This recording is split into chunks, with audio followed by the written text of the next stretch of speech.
how can we now take that calendar and tailor it to make it a little bit more our own? Now we're looking at what we call a condensed view. We're really showing minimal information here, status and the event name. But we are able to create different views of the calendar, different color codes, different information that is displaying. Like here we're seeing the space usage, key performance times, as well as who's assigned to the event. You may want to just have a calendar just specifically for your rentals. So being able to have a specific designation for those to filter. If you have a resident company, you'd be able to specifically hone in on their events like I'm doing here for my symphony view.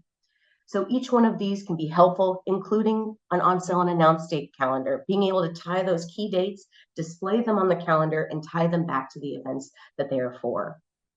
And if you are managing multiple venues, multiple spaces, maybe you just want to pull to the front those specific spaces so that you can have a singular view of one space at a time or multiple, depending on your filtering.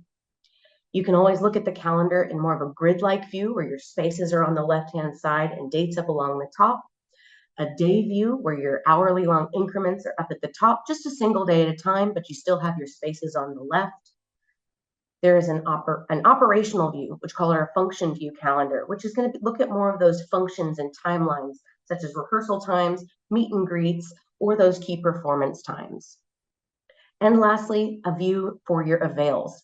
This is going to change your calendar into a format that will restrict your hold names and your confirmed event names so that you can send them if you are being requested of availability. You're able to configure how those avails will display as well as per space. So whenever you're sending out these avails, it's a quick way that you can do this instead of spending time looking back and forth between a calendar.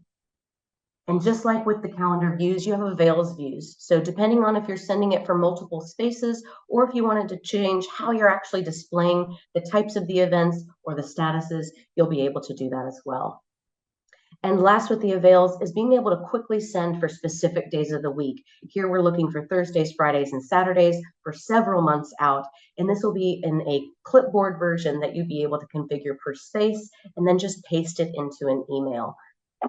So that avails will definitely save you some time.